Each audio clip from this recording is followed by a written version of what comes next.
प्रभु यीशु मसीह के जीवित, पवित्र और सामर्थी नाम में सबको जय मसीह की। एक बार फिर धन्यवाद करते हैं प्रभु का कि एक और दिन उसने हमें इस पृथ्वी पर रहने का मौका दिया, इस शारीरिक रूप में, ताकि हम शारीरिक रूप में रहते हुए उसको धन्यवाद बलि चढ़ाएं, उसकी महिमा स्तुति करें। क्योंकि वचन बताता है मुर्दे प्रभु का धन्यवाद नहीं कर सकते, और ना ही उनके पास फिर कोई जरिया रहता है, ना ही उनके पास फिर कोई उद्धार करता रहता है, और ना ही फिर उनके पास मन फिराव का मौका रहता है। क्योंकि यही समय है जब हम अपना मन फिरा के प्रभु के पास आ सकते हैं, जो प्रभु ने हमारे को इस पृथ्वी पे तैयारी का समय दे रखा है। और धन्यवाद करते हैं प्रभु का कि आज पहले दिन यहाँ पे इस भवन में जो है ये कलीसिया लग रही है, और हम 2 या 3 से अधिक हैं। हालेलुया। और प्रभु अपने वादे के अनुसार यहाँ उपस्थित है। जहाँ 2 या 3 मेरे नाम से इकट्ठा होते हैं, मैं उनके बीच में उपस्थित होता हूँ। हम प्रभु की महिमा करेंगे जोरदार ताली बजा के।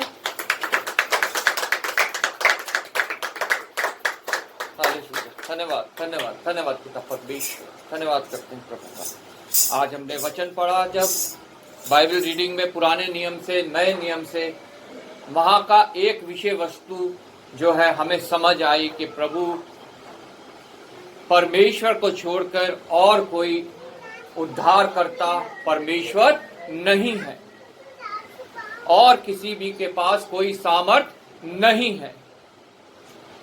क्योंकि सारा कुछ जो है वो, जैसा वचन में लिखा है, वो परमेश्वर के अधिकार में है, और सब कुछ वो ही कंट्रोल करता है। चाहे वो कमी है, घटी है, बीमारी है, तकलीफ है, जबकि हम इस शारीरिक रूप में रहते हैं, ये सब हमारे ऊपर आती है, लेकिन सबको जो है हमारा प्रभु जो है वो कंट्रोल करता है, मैनेज करता है। और अगर हमारे जीवन का मैनेजर हमने प्रभु को बना दिया है, तो फिर हमें कोई चिंता करने की आवश्यकता नहीं है, क्योंकि वो सही रीति से जो है सब कुछ कंट्रोल करने वाला, सब कुछ मैनेज करने वाला परमेश्वर है। हालेलुया। आज हमने पुराने नियम से पढ़ा यशायाह नबी की पुस्तक, उसका 45 अध्याय, यहाँ पहली आयत से लेकर 5 आयत तक कोई पढ़ दे। पहली आयत से 5 आयत तक कोई पढ़ दे। यहोवा अपने अभिषेक पुरुषों के विषय यूं कहता है, मैंने उसके दाहिने हाथ को इसलिए थाम लिया है कि उसके सामने जातियों को दबा दूं और राजाओं की कमर ढीली करूं। उसके सामने फाटकों को ऐसा खोल दूं कि वे फाटक बंद ना किए जाएं। मैं तेरे आगे आगे चलूंगा और ऊंची ऊंची भूमि को चौरस करूंगा।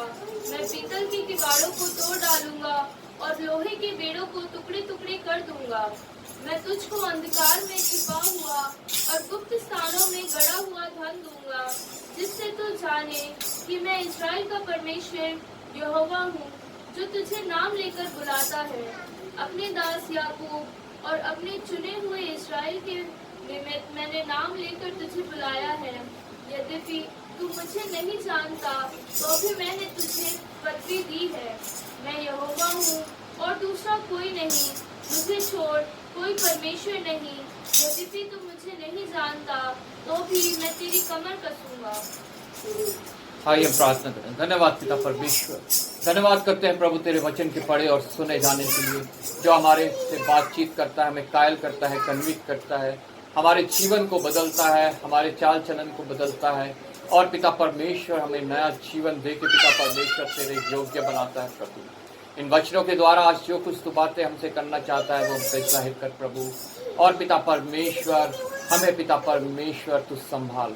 एक बार फिर धन्यवाद करता हूँ प्रभु, तूने मुझे फिर से विश्वास योग्य जाना, अपनी सामर्थ्य की तेरे वचन को मैं बोल सकूँ प्रभु। इन होठों को अपने वेदी के शोलों से छू के पवित्र हो जाए। कोई सांसारिक बात नहीं, कोई शारीरिक बात नहीं, कोई भी पिता परमेश्वर कहानी किस्से वाली बात नहीं, और कोई भी कान की खुजली सुनाने को मिटाने वाली बात इन पिता परमेश्वर होठों से ना निकले। तू अपना हाथ बढ़ा, और जिस प्रकार पिता परमेश्वर तूने प्रभु अपने लोगों के मुंह को अपने वचनों से भरा है, मेरे भी मुंह को भर, ताकि पिता परमेश्वर जब ये होठ खुले तो सिर्फ और सिर्फ तेरा जीवित वचन प्रभु हम सुनने पाए। जो हमें कायल करे, कन्विक्ट करे और तेरे और नजदीक लाए प्रभु। एक बार फिर आदर महिमा तुझे देते हुए प्रभु यीशु के नाम से मांगते हैं, आमीन। ये वचन एक समय था जब मैं प्रभु से दूर था, और इस वचन को जब मैंने पढ़ा तो इस वचन ने जो है मेरे हृदय से बातचीत करी और मेरे अंदर जो है खलबली मचाई, मेरे को कन्विक्ट किया और मेरे को मजबूर किया कि मैं प्रभु के निकट आऊं और प्रभु की सेवा में लगूं।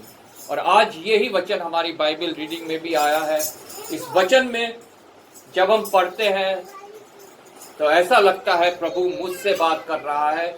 जो भी कोई इसको पढ़ता है ऐसा लगता है प्रभु मुझसे बात कर रहा है। और इस वचन को जब मैंने पढ़ा तो मैंने यहाँ क्रूसों की जगह अपना नाम लेके जब इसको पढ़ा तो प्रभु ने मुझसे बात की। हालेलुया। यहाँ लिखा है, यहोवा अपने अभिषिक्त क्रूसों के विषय यों कहता है। इसको जब हम अपना नाम लेके पढ़ेंगे तो यहाँ पे जब मैं अपना नाम लेके इसको पढ़ूंगा तो यहाँ पे ये बातें जितनी कही गई हैं ये मेरे लिए हो जाएंगी। आप लोग अपना नाम लेके पढ़ेंगे तो ये बातें आप लोगों के लिए हो जाएंगी। इस वचन में पूरे ही जो कुछ जितने वचन इस पवित्र बाइबल में लिखे हुए हैं, एक सामर्थ है बदलने की सामर्थ। हालेलुया। जो कठोर से कठोर मनुष्य को भी बदल देते हैं, जैसा प्रभु के वचन के द्वारा पौलुस का जीवन बदला, जो कभी प्रभु का विरोधी था, बहुत कठोर इंसान था और मसीही लोगों को सताता था, लेकिन प्रभु के वचन को सुन के, उसकी वाणी को सुन के जो है उसका जीवन बदला और फिर वो प्रभु की सेवकाई में लग गया। और वचन जो ये लिखे गए हैं, जितने एपिसोड्स हैं, इसमें जितनी पत्रियां हैं, वो लगभग सारी जो है कुछ छोड़ के संत पौलुस के द्वारा ही लिखी गई हैं, जिनमें वो अपने जीवन के बारे में हमें बताता है, अपनी गवाही देता है और अपने कार्यों के बारे में हमें बताता है। Praise Lord. यहाँ पे लिखा है, यहोवा अपने अभिषिक्त क्रूसों के विषय यों कहता है, मैंने उसके दाहिने हाथ को इसलिए थाम लिया है। मैंने उसके दाहिने हाथ को इसलिए थाम लिया है कि उसके सामने जातियों को दबा दूं। हालेलुया। उसके सामने जातियों को दबा दूं। जितने लोग मुझे नहीं जानते हैं वो सब जो है उसके सामने जो है वो दबे हुए हैं। हालेलुया।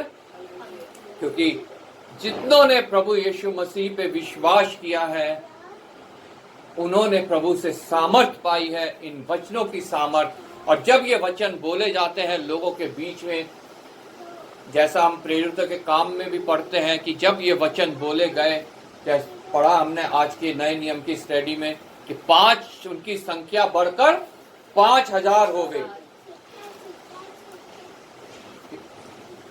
बहुतों ने विश्वास किया और उनकी गिनती 5000 पुरुषों के लगभग हो गई। 4 के 4 में लिखा है, परंतु वचन के सुनने वालों में से बहुतों ने विश्वास किया और उनकी गिनती 5000 पुरुषों के लगभग हो गई है। उस समय पुरुष प्रधान समाज था तो सिर्फ पुरुषों की गिनती गिनी जाती थी। उसके साथ साथ प्रत्येक पुरुष का परिवार भी होगा, उसकी बीवी, उनके बच्चे भी होंगे। तो ये संख्या बढ़ के कितनी अधिक हो गई कि लोग प्रभु से मिल गए, क्योंकि प्रभु ने उन जाति को उनसे दबा दिया। उनके ऊपर जो है परमेश्वर ने उनको अधिकार दे दिया। वो अधिकार मनुष्यों का नहीं है, वो अधिकार है हमारे परमेश्वर का। हालेलुया। उनमें जातियों को दबा दूं और राजाओं की कमर ढीली करूं। उसके सामने फाटकों को ऐसा खोल दूं कि फाटक बंद ना किए जाएं। हालेलुया। उसने मेरे जीवन में फाटकों को खोला है। उसने जितनों ने प्रभु को ग्रहण किया है उनके जीवनों में फाटकों को खोला है और वो फाटक अब कभी बंद नहीं होने पाएंगे। और उसमें सबसे बड़ा फाटक है जो हमें स्वर्ग तक पहुंचाता है। हालेलुया। उसने मेरे लिए, आपके लिए एक द्वार बनाया है जिसको प्रभु यीशु मसीह कहा जाता है। Praise Lord. जैसा हम प्रेरित काम उसके 4:12 में पढ़ते हैं, पृथ्वी के आकाश के नीचे और पृथ्वी पे मनुष्यों के बीच में प्रभु यीशु मसीह को छोड़ और कोई नाम नहीं दिया गया जिसके द्वारा हम उद्धार प्राप्त कर सके। हालेलुया। वो ही द्वार है जो हमें स्वर्ग तक पहुंचाता है और वो कभी बंद होने वाला नहीं है। हमें सदैव जो है अपना दौड़ जो है उसी द्वार की ओर लगानी है ताकि हम उस स्थान में पहुंच सके जहां हमारा परमेश्वर चाहता है हम लोग पहुंचे। हालेलुया। मैंने उसके सामने फाटकों को ऐसा खोल दूंगा कि वो फाटक बंद ना किए जाए। मैं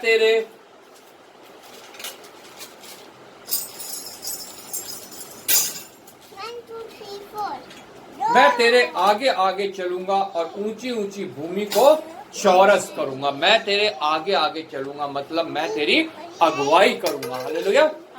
प्रभु यीशु मसीह जब जा रहे थे तो उन्होंने कहा मैं जाता हूं और तुम्हारे लिए एक सहायक भेजता हूं जो तुम्हारी अगुवाई करेगा। जो कुछ मैंने तुमसे बातें करी हैं वो तुम्हें समझाएगा। और उसकी उपस्थिति आज हमारे बीच में यहाँ भी है कि जो कुछ बातें आज प्रभु हमसे कर रहा है वो हमें वो समझाए। हालेलुया। वो प्रभु ने मेरे लिए भेजा, आपके लिए भेजा कि हमारी अगुवाई कर सके। और जब हम उसकी अगुवाई को सुनते हैं, उसकी बात को सुनते हैं और उसके पीछे चलते हैं तो निश्चय हम अपने जीवन में जैसा प्रभु ने वादा किया बहुतायत का जीवन पाते हैं और इस शरीर के खत्म हो जाने के बाद अनंत जीवन के भागी होते हैं। आमीन। जो हमारा जीवन कभी खत्म होने वाला नहीं है। मैं तेरे आगे आगे चलूंगा और ऊंची ऊंची भूमि को चौरस करूंगा। हमारे को कई बार लगता है कि हमारे आगे बहुत बड़ा पहाड़ आके खड़ा हो गया, हमारे जीवन में आगे अब कुछ भी नहीं है, हम अपना जीवन यहीं समाप्त कर देते हैं क्योंकि कोई सहायक नहीं है, कोई भी हमारे लिए उम्मीद नहीं है, कुछ भी हमारे लिए जीवन में इस जीने का कोई फायदा नहीं है। वो किसी बीमारी के रूप में आ सकता है, किसी कलेश के रूप में आ सकता है, किसी झगड़े के रूप में आ सकता है, कर्ज के रूप में आ सकता है। किसी भी रीति से हमारे जीवन के सामने वो पहाड़ आके खड़ा हो सकता है। लेकिन प्रभु यीशु मसीह ने अपने चेलों को कहा कि अगर तुम्हारे अंदर राई के दाने जैसा भी विश्वास है तो तुम उस पहाड़ को कहो कि जाके समुद्र में गिर जा तो वो गिर जाएगा। हालेलुया। ये वो ही परमेश्वर है जो हमारे सामने हर एक पहाड़ को हमारे सामने से हटा के हमारे लिए समतल रास्ता बनाता है ताकि हम उस द्वार में प्रवेश करें जहां वो चाहता है। हम उस द्वार के द्वारा प्रवेश होके अपने निज स्थान में पहुंच सके। ये पृथ्वी हमारा निज स्थान ना कभी था, ना है, ना रहेगा। जितने जैसे वचन के अनुसार जैसे प्रभु ने यहाँ लिखा है, वचन में लिखा है कि हर एक घुटना मेरे सामने झुकेगा। 23 आयत में लिखा है, मैंने अपनी ही शपथ खाई, धर्म के अनुसार मेरे मुख से यह वचन निकला है और वह नहीं टलेगा। प्रत्येक घुटना मेरे सम्मुख झुकेगा और प्रत्येक के मुख से मेरी ही शपथ खाई जाएगी। प्रत्येक जीव जो है वो मेरा अंगीकार करेगी और जितने ऐसा नहीं करेंगे उनका अंत उस स्थान पे होगा जो शैतान और उसकी सेना के लिए जगह तैयार की गई है। वो जगह मनुष्यों के लिए नहीं है, लेकिन अगर वो प्रभु का अंगीकार नहीं करेंगे तो उनका अंत भी वहीं पे होगा क्योंकि वो भी फिर शैतान की सेना के रूप में गिने जाएंगे। हालेलुया। लेकिन वचन कहता है मैं तेरे आगे आगे चलूंगा और ऊंची ऊंची भूमि को चौरस और पीतल के किवाड़ों को तोड़ डालूंगा। हमें लगता है हमारे आगे किवाड़ आ गया जो टूट नहीं सकता, जिसे कोई खोल नहीं सकता, लेकिन एक है सामर्थी, यहूदा का सिंह प्रभु यीशु मसीह, जो हर एक मोहर खोलने के योग्य है। Praise Lord. हम प्रकाशित वाक्यों में पढ़ते हैं ये, और वो आज मुझसे, वो आज आपसे ये वादा कर रहा है, मैं तेरे आगे से पीतल के द्वार को तोड़ डालूंगा। क्योंकि सबसे मजबूत द्वार जो है वो पीतल का द्वार माना जाता है, जिसे कोई तोड़ नहीं सकता, कोई सेंध नहीं लगा सकता, कोई चोर जो है उसमें घुस के चोरी नहीं कर सकता। और वो द्वार जो है परमेश्वर तोड़ देगा ताकि हम जो है उस द्वार तक पहुंच सके जो प्रभु ने, परमेश्वर ने हमारे लिए बनाया है, जिसके विषय में मैंने पहले भी बताया। प्रभु यीशु मसीह ने कहा, द्वार मैं हूं और जो मेरे द्वारा प्रवेश करेगा वो पिता तक पहुंचने पाएगा। हालेलुया। सिर्फ एक द्वार है जो पिता तक पहुंच सकता है, इसलिए उसके लिए इस पीतल के द्वार का टूटना बहुत आवश्यक है। आमीन।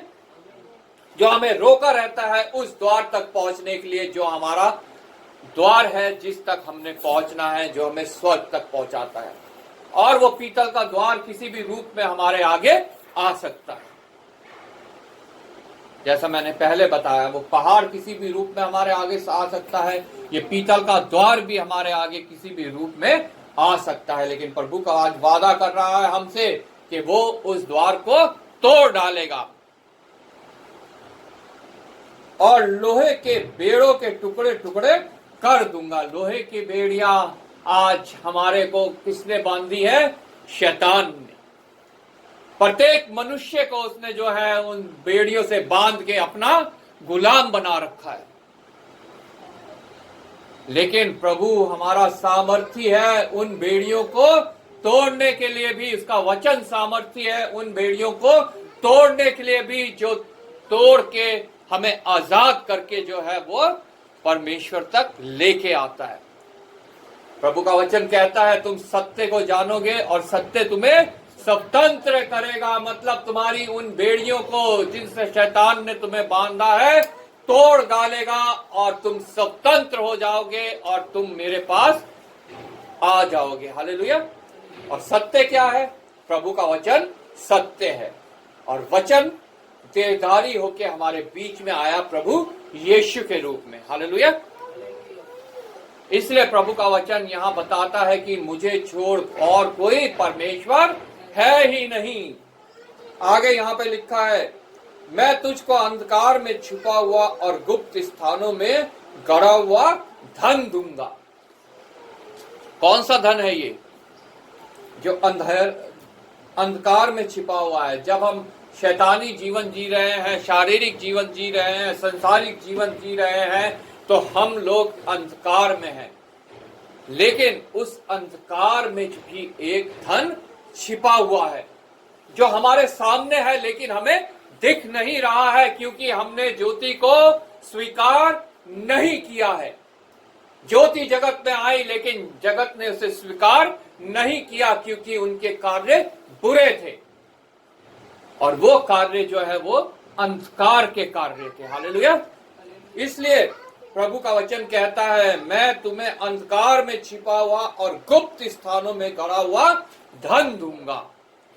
वो धन है ये पवित्र वचन। हालेलुया। जो प्रभु ने मुझे दिया, प्रभु ने आपको दिया। और इस धन के आगे संसारिक धन कुछ भी नहीं है, शून्य है बिल्कुल। संत पौलुस कहता है, मैं उन्हें कूड़ा करकट समझता हूं।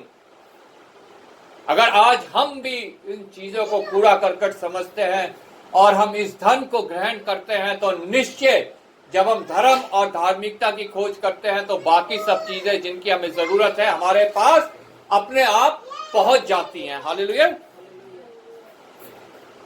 जिससे तू जाने कि मैं इजराइल का परमेश्वर यहोवा हूं, जो तुझे नाम लेके बुलाता हूं। वो मेरा नाम लेके आप मुझे बुलाता है, आपका नाम लेके आप लोगों को उसने बुलाया है। हालेलुया। और जब वो हमें बुलाता है तो हमें उसकी बात को अनसुनी नहीं करना है। सैमुएल को जब वो बच्चा था परमेश्वर ने पुकारा और वो जाके एली महायाजक के पास गया, क्या तूने मुझे पुकारा? लेकिन एली ने उससे कहा, अब की बार जब वह तुझे पुकारे तो कहना, हाँ प्रभु मैं तेरी बात सुनता हूं। आज परमेश्वर हमसे कहता है, जब मैं तुम्हें पुकारूं तो तू हमें कहना है कि मैं तेरी बात सुनता हूं। और तब जितनी बातें वो हमसे करता है हमें उसे वो ग्रहण करनी है अपने हृदय में, हमें उनसे अपना जीवन जो है व्यतीत करना है और निश्चय हमारा जीवन जो है वो बिल्कुल बदल जाएगा। अगर किसी का जीवन वचन सुन के नहीं बदलता है, खलबली नहीं मचती, मैं बार बार कहता हूं, तो वचन सुनना उसके लिए व्यर्थ हो जाता है। प्रभु का इस पृथ्वी पे आना, उसका बलिदान उसके लिए व्यर्थ हो जाता है, और वो अपने जीवन में जो है वो उस आशीष को खो देता है जो परमेश्वर की ओर से उसको मिलनी होती है। हालेलुया। अपने दास याकूब और अपने चुने हुए इज़राइल के निमित्त मैंने नाम लेकर तुझे बुलाया है, यद्यपि तू मुझे नहीं जानता तो भी मैंने तुझे पदवी दी है। हालेलुया।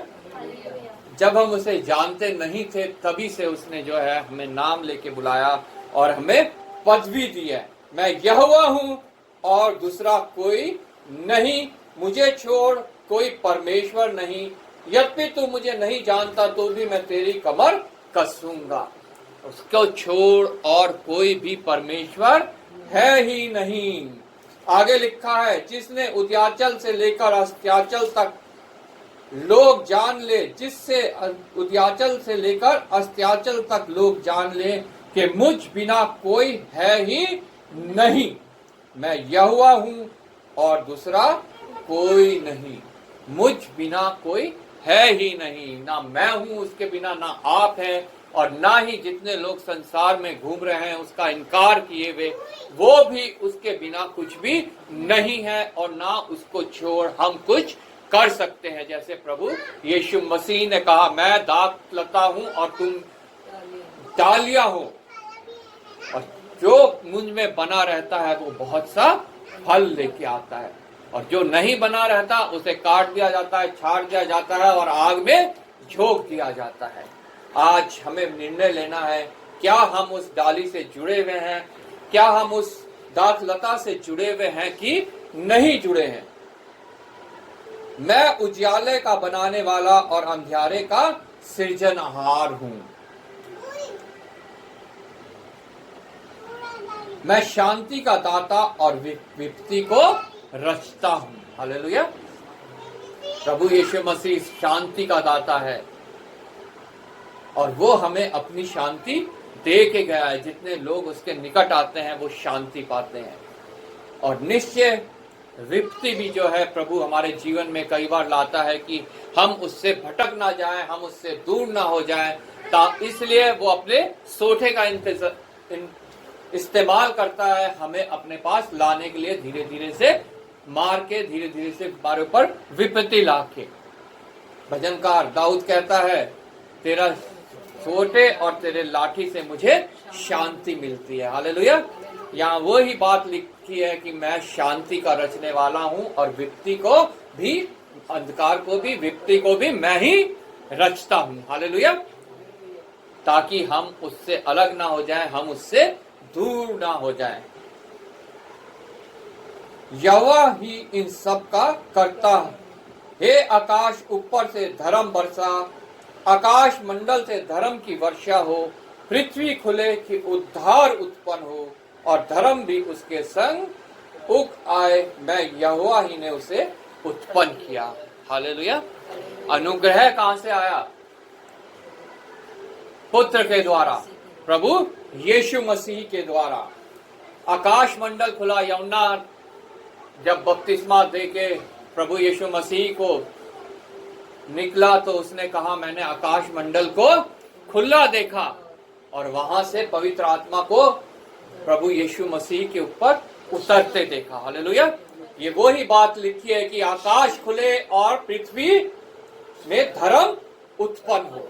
उससे पहले पृथ्वी में कोई धार्मिकता नहीं थी, उससे पहले कोई धार्मिकता नहीं थी। हर वर्ष जो है लोग बलिदान चढ़ाते थे, बकरों का, बैलों का, पक्षियों का, अनाज का, हर चीज का बलिदान चढ़ाते थे ताकि वो धर्मी ठहरे, लेकिन कोई भी जन धर्मी उससे नहीं ठहर पाया। हालेलुया।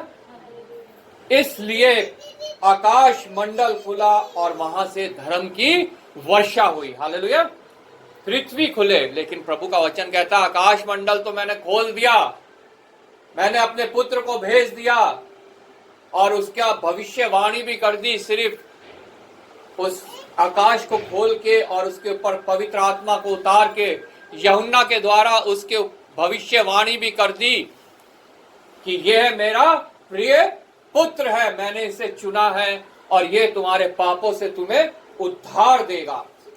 लेकिन पृथ्वी नहीं खुली। पृथ्वी नहीं खुली का मतलब लोगों के हृदय नहीं खुले। हालेलुया। लोगों के हृदय नहीं खुले, उन्हें खुलना भी बहुत आवश्यक है, तभी वो जो धर्म की वर्षा हुई है वो उनके ऊपर बरस सकेगी। पृथ्वी खुले कि उद्धार उत्पन्न हो और धर्म भी उसके संग उग आए। हालेलुया। जब पृथ्वी खुलेगी तो प्रभु का उद्धार उत्पन्न होगा और निश्चय धर्म भी जो है वो उसके साथ उग जाएगा। आमीन। तब जो है पृथ्वी के ऊपर धार्मिकता होगी, लोग धार्मिक होंगे और पृथ्वी पे जो है वो एक सुशासन आएगा।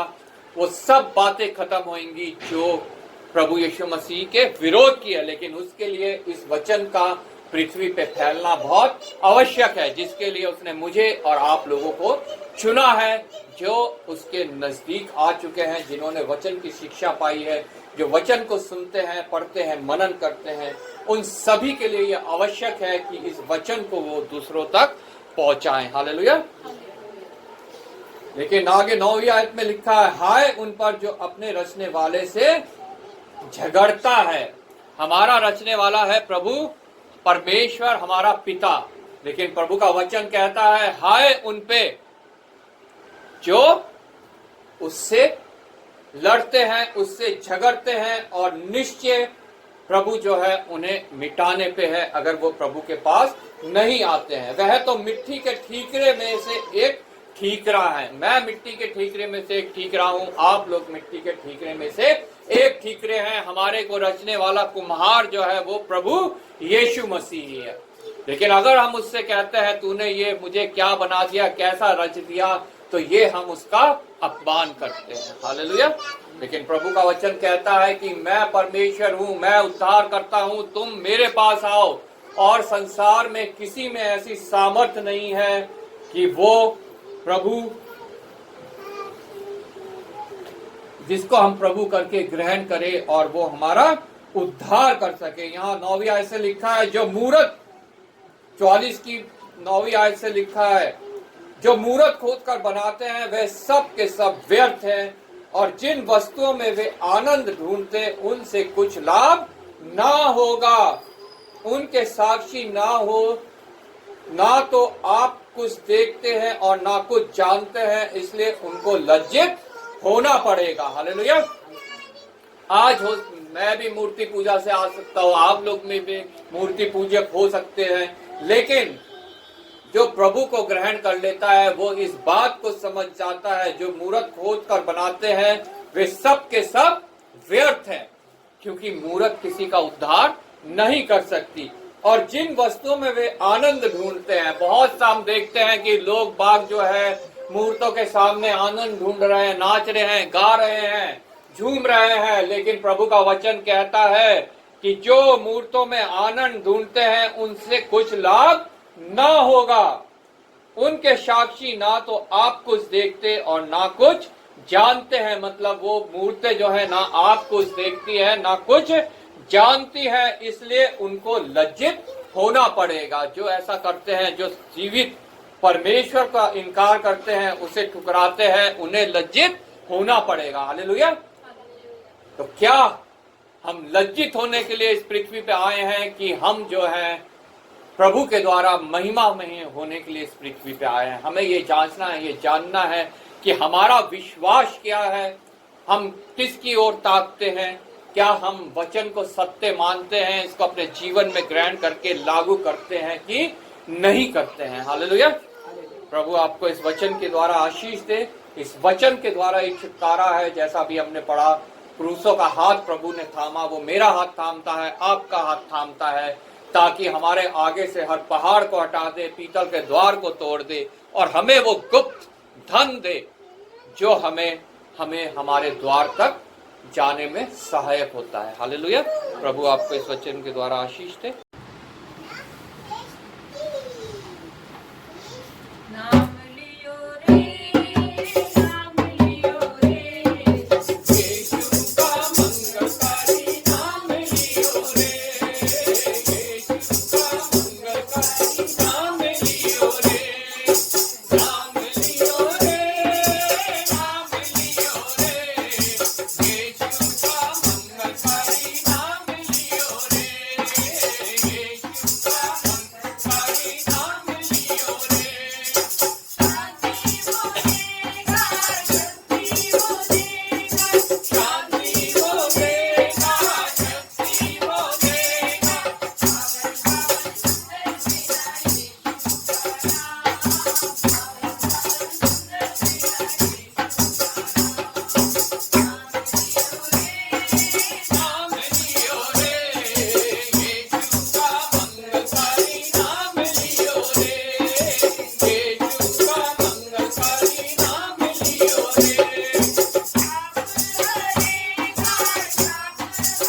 आयशा से रिक्वेस्ट करूँगा प्रार्थना में अगुवाई करें।